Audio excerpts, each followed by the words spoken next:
예를 들어서 마젠타 100에 Y가 옐로우가 100이다 하면 이 색상은 금적이 되겠고, 사이언 100에 마젠타가 100이라고 한다면 이 색상은 진한 파랑 색깔이 될 겁니다. 이렇게 각각의 C, M, Y, K에 0부터 100까지의 숫자의 조합으로 색상을 구성하게 됩니다. 똑같은 핑크색을 RGB 모드와 CMYK 모드로 지정을 한 후에 이 두 가지 컬러를 비교해 보면 CMYK 컬러가 RGB 색상 모드에 비해서 훨씬 탁한 느낌이 드는 것을 알 수 있습니다. 때문에 디자이너는 디자인의 목적에 맞게 또 그 상황에 맞게 색상 모드를 선택을 해야 좀 더 높은 퀄리티 높은 디자인을 만들어낼 수 있는 것입니다.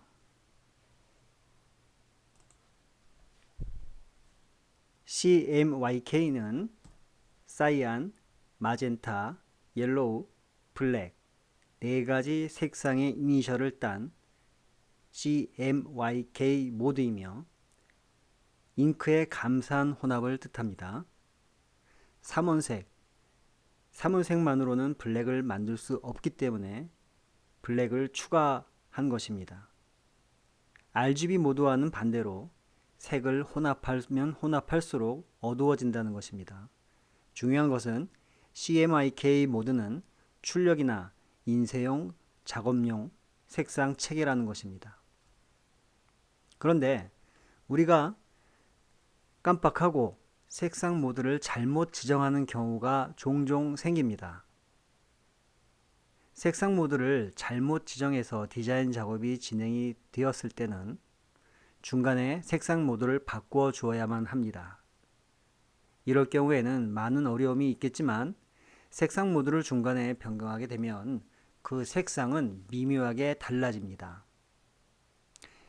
CMYK에서 RGB 모드로 바꾸게 되면 그 이미지의 색상은 채도가 높아집니다. 반대로 RGB 모드에서 CMYK 모드로 색상 변경을 하게 되면 채도는 낮아지겠죠. 그렇기 때문에 색상 정보가 손실되지 않도록 처음부터 색상 모드를 확인하고 디자인 작업을 시작하는 것이 좋습니다. 여러분들이 꼭 알고 있어야 하는 이 RGB 모드와 CMYK 모드는 너무 중요한 사항입니다. 여러분들이 디자인하려는 제작물이 웹용인지 또 프린트, 출력을 위한 것인지 분명히 목적을 확실하게 하고 작업을 진행해야 합니다. 설령 같은 작업을 하더라도 그 매체가 여러분들의 디자인이 실려지는 매체가 잡지인지 혹은 모바일인지에 따라서 이 색상 모드는 달라져야 되겠죠.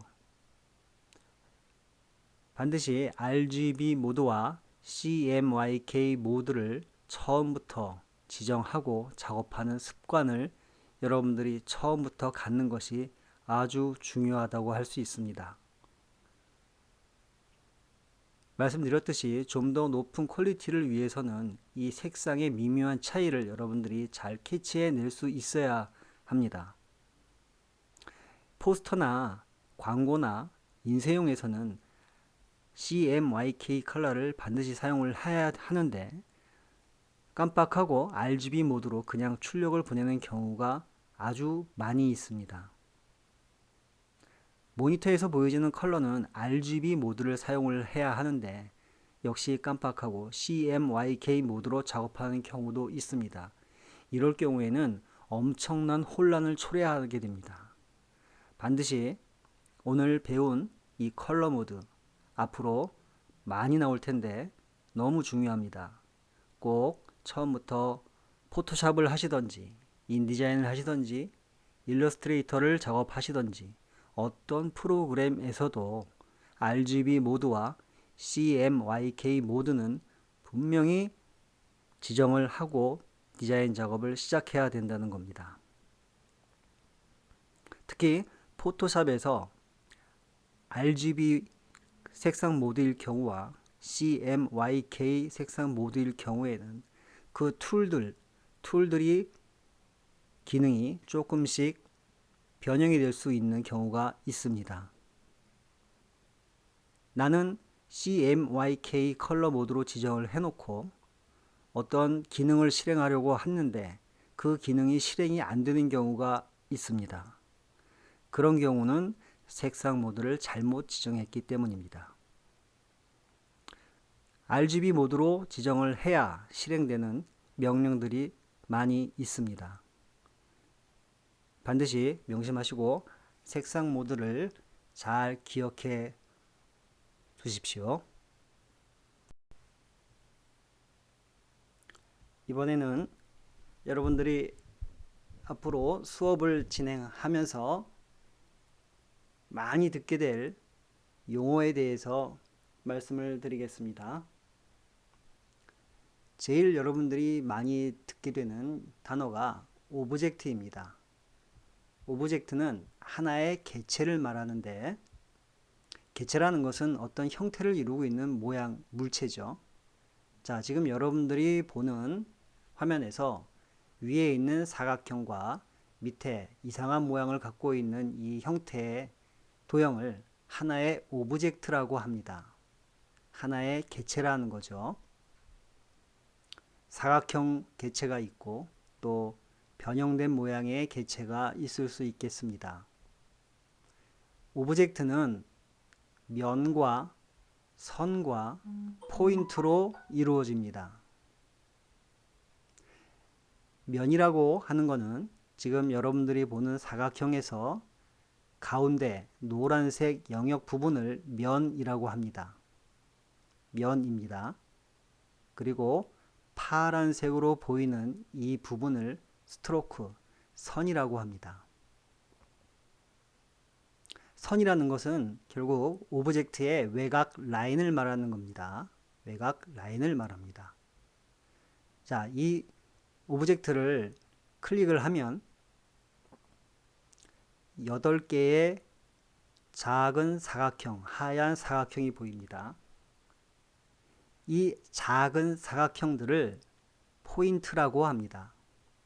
포인트라고 하는데 이 포인트는 오브젝트를 연결해 주는 하나의 점입니다. 앞서 말씀드렸을 때 일러스트레이터는 점과 점을 연결해서 이루어진 형태다. 좌표값이 있다. 포토샵은 픽셀로 이루어진 레스터 이미지라고 말씀을 드렸죠. 포토샵은 픽셀들의 조합으로 이미지가 구성이 되지만 일러스트레이터는 이렇게 점과 점을 연결하는 좌표값을 갖겠죠. 이 점과 점을 연결하는 스트로크에 의해서 하나의 이미지, 오브젝트가 만들어지는 것입니다. 밑에 있는 모양을 한번 클릭해 보겠습니다. 자, 클릭을 하니까 전체 사각형이 보이죠. 다시 클릭을 해 보겠습니다. 포인터들이 보입니다. 포인트라고 했죠. 포인트가 여러 개 보입니다. 이 각각의 포인트들이 다 연결이 되어 있는 것을 볼 수 있습니다. 포인트와 포인트가 어떤 직선이나 곡선으로 모두 연결이 되면서 하나의 오브젝트를 이루고 있죠. 바로 이것이 좌표값을 갖는 포인트들로 이루어진 오브젝트라는 겁니다. 이때 포인트와 포인트를 연결하는 선이 직선인 경우는 그냥 선이라고 표현을 하지만 포인트와 포인트를 연결하는 선이 직선이 아니고 선은 선입니다. 선이지만 곡선일 경우가 있겠죠. 자, 이런 경우에 이 곡선을 베지어 곡선이라고 하는 겁니다. 포인트를 연결하는 곡선을 베지어 곡선이라고 합니다. 정사각형이나 정육각형이나 어떤 직선으로 이루어진 별 모양도 마찬가지겠죠. 직선으로 이루어진 오브젝트에 비해서 베지어 곡선으로 이루어진 베지어 곡선이 연결되어서 이루어진 오브젝트는 또 하나의 다른 특징을 갖는데요. 그게 바로 핸들이라는 겁니다. 이 핸들은 점과 포인트와 포인트를 연결해주는 점을 포인트를 조절해주는 기능을 갖습니다. 한번 보겠습니다. 어떤 포인트를 임의로 한번 선택을 해보죠. 자, 선택을 하면 좌우로 하나의 직선들이 쭉쭉 뻗어 나오는 것을 확인할 수 있습니다. 바로 이 뻗어 나온 하나의 선들을 핸들이라고 합니다. 이 핸들은 오브젝트의 곡선을 이루는 포인트의 좌우 방향을 조절해주는 기능을 갖습니다. 지금 이 포인트를 선택을 하고 핸들을 조절해 보겠습니다.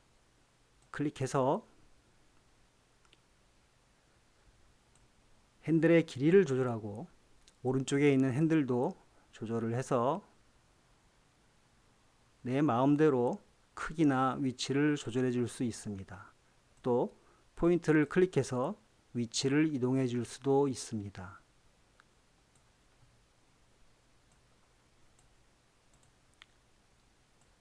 핸들을 이용해서 베지어 곡선을 수정할 수 있는 겁니다.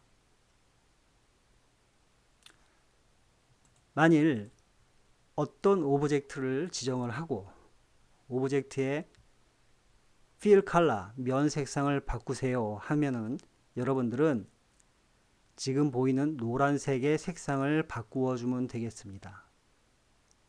마찬가지로 오브젝트의 스트로크 컬러를 바꾸자 했을 때는 이 선의 색상을 바꾸어 주면 되겠죠. 또 오브젝트의 포인트를 클릭하세요 하면은 오브젝트의 포인트 부분을 클릭해서 드래그 하는 겁니다. 때문에 여러분들은 이 포인트, 오브젝트를 구성하고 있는 면과 선과 포인트를 잘 알아들을 수 있어야겠습니다.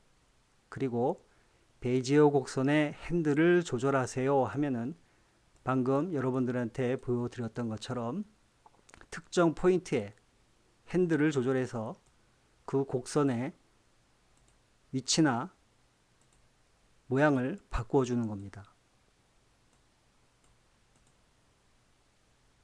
자, 이쪽으로 한번 해보죠. 여기도 마찬가지로 핸들이 나오죠. 이렇게 조절을 해줄 수 있습니다.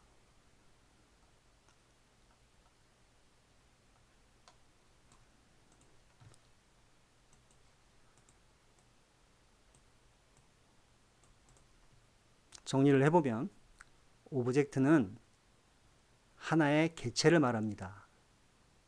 그리고 이 오브젝트를 구성하는 것은 선과 면과 포인트인데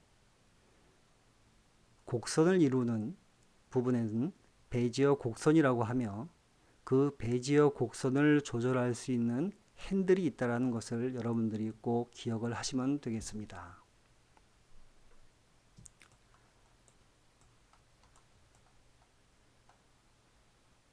결국 오브젝트의 형태는 면과 선으로 이루어진다는 겁니다. 지금 여러분들이 위에서 본 정사각형은 노란색의 면과 파란색의 선이 합쳐져서 하나의 오브젝트를 이루어낸 것이죠. 만일 오브젝트에 꼭 면과 선이 다 있을 필요는 없겠죠. 면만 있을 경우도 있겠고 이 면 자체도 하나의 오브젝트가 될 수 있는 거겠죠. 마찬가지로 이 선 하나도 하나의 오브젝트가 될 수 있는 겁니다. 그렇지만 기본적으로 개체, 오브젝트라는 것은 면과 선을 합쳐 놓은 하나의 개체라고 여러분들이 알고 계셔야 한다는 거죠. 밑에 있는 원 또한 마찬가지입니다. 하나의 개체로 보입니다. 하나의 원, 파란색의 주황색 테두리를 갖고 있는 원으로 보입니다만 결국 일러스트레이터에서는 파란색의 면과 주황색의 선을 갖는 이런 하나의 오브젝트로 이루어진다는 겁니다. 가운데 보이는 기하학적인 모양도 마찬가지죠. 초록색의 면과 마젠타 색상의 라인이 합쳐져서 지금 오른쪽에 보이는 하나의 오브젝트를 이루어내고 있는 것입니다. 면 하나만으로도 모두 하나의 오브젝트가 될 수도 있고 선 하나만으로도 하나의 오브젝트를 이룰 수 있는 겁니다. 이 개념을 선과 면의 개념을 여러분들이 잘 이해를 하셔야 일러스트레이터를 활용하는데 재미를 더 느낄 수 있습니다. 특히 베이지어 곡선을 이용해서 핸들을 이용해서 내가 원하는 모양을 만들어낼 때 그런 쾌감도 있습니다. 포인트를 잘 조절해서 베이지어 곡선을 이용을 해서 아주 깔끔하고 예쁜 디자인을 만들어낼 수가 있는 거죠. 다시 한번 정리하면 이렇습니다. 일러스트레이터는 포인터와 포인트를 연결해주는 베이지어 곡선, 선으로 이루어지는 이미지다. 좌표값이 있다라는 겁니다. 좌표값이라는 것은 결국 포인트가 어느 부분에 위치를 하느냐를 말하는 겁니다. 포토샵과 다른 점이 바로 이거라고 말씀을 계속 드리고 있죠. 또 일러스트레이터 이미지는 해상도와는 상관이 없습니다. 오브젝트 형태가 명확하고 이미지의 크기를 축소하거나 확대하거나 회전을 해도 용량의 변화나 이미지의 손실이 없다고 말씀을 드렸습니다.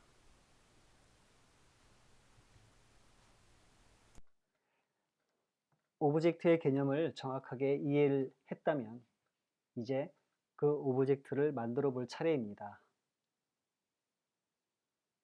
일러스트레이터의 툴박스에 기본 도형 툴이 있습니다.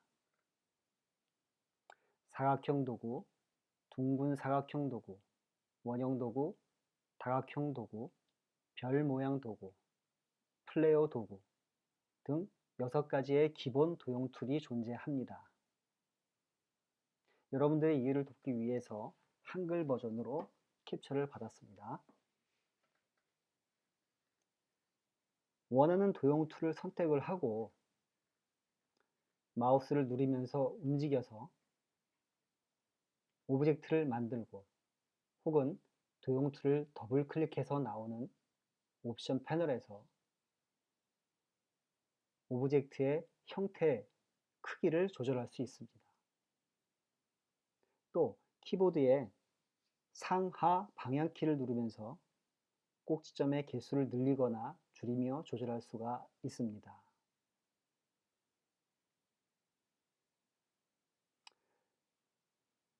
컨트롤 C, 컨트롤 V, 컨트롤 B, 컨트롤 F 밑에 나와 있는 단축키들은 앞으로 여러분들이 아주 많이 쓰는 단축키이기 때문에 외워두시는 게 좋습니다. 또한 Shift를 누르고 드래그를 하는 것과 Alt키를 누르고 드래그를 하는 경우 어떤 변화가 있는지 그것 또한 중요합니다. 여기서 컨트롤 버튼은 PC에 적용되는 것이고요. 매cin토시를 쓰시는 분들은 컨트롤 키 대신에 커맨드 키를 누르시면 됩니다. 또한 Alt 키 대신에 옵션 키를 누르면 됩니다. PC와 매cin토시의 차이입니다. 그리고 혹시라도 단축키를 적용을 했는데 나는 명령이 실행이 안 됩니다 하는 분들이 꼭 있습니다. 그분들은 키보드가 영문으로 되어 있는지 한글로 되어 있는지를 꼭 확인하기를 바랍니다.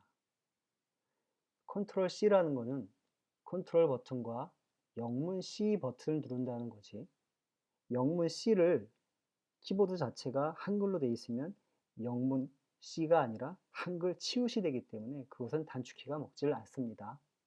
영문이 되어 있는지를 한번 확인해 보시기를 바랍니다.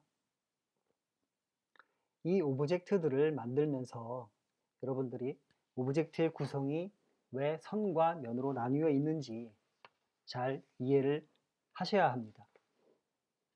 앞서 말했듯이 윈도우 메뉴의 어피어런스 패널을 통해서 그 면과 선의 역할에 대해서 확실하게 아는 것이 중요합니다. 그러면 일러스트로 이동을 해서 직접 도형 툴을 가지고 오브젝트를 만들어 보도록 하겠습니다. 일러스트레이터를 실행을 하고 새로운 도큐멘트를 만들었습니다. 우리가 지금 사용할 툴은 툴박스의 가장 맨 위에 있는 툴, 전체 선택 툴입니다. 이 전체 선택 툴은 오브젝트의 전체를 선택을 해서 이동하거나 회전시킬 수 있습니다. 그 밑에 보면 기본 도형 툴이 있습니다.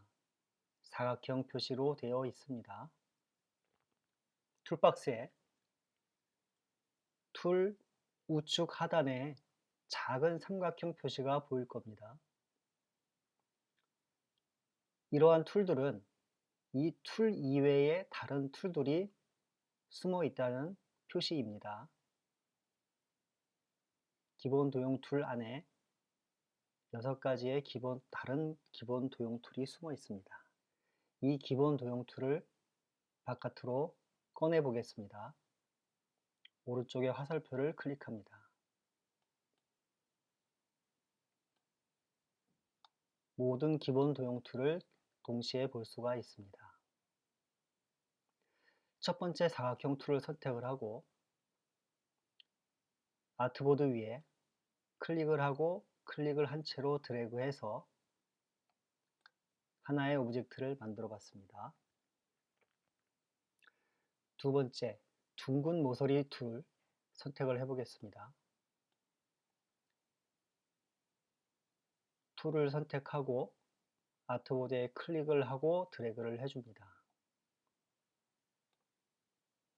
모서리가 둥근 형태의 기본 오브젝트가 만들어집니다.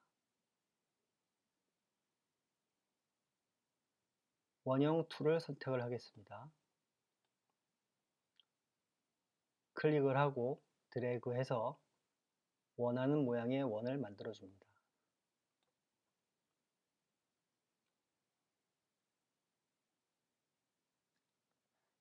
다각형 모양의 툴을 선택하겠습니다. 클릭을 하고 원하는 모양을 만들어줍니다.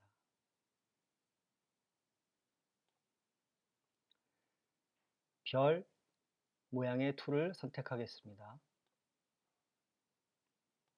클릭을 해서 드래그합니다. 5가지의 도형이 만들어졌습니다. 마지막 플레어 툴은 다시 시간을 내서 설명을 드리도록 하겠습니다. 이렇게 만들어진 툴을 이동을 해 보겠습니다. 전체 선택 툴을 클릭합니다. 별 모양의 오브젝트를 선택을 해서 클릭을 해서 드래그하여 원하는 위치로 이동을 시켜줍니다. 다각형 오브젝트를 선택을 하고 이동을 시켜줍니다. 원을 선택을 하고 클릭 드래그로 옮겨줍니다. 사각형 툴을 선택을 하고 이 오브젝트를 옮겨줍니다. 둥근 모서리의 오브젝트를 선택을 하고 오브젝트를 이동시킵니다. 선택을 해제하려면 아트보드의 빈 곳을 클릭해 주십시오. 이 전체 오브젝트를 지워보겠습니다. 전체 선택 툴을 선택한 상태로 아트보드의 빈 곳을 클릭해서 쭉 드래그 하여 모든 오브젝트를 선택해 줍니다. 키보드의 딜리트 버튼을 눌러줍니다. 모든 오브젝트가 지워집니다.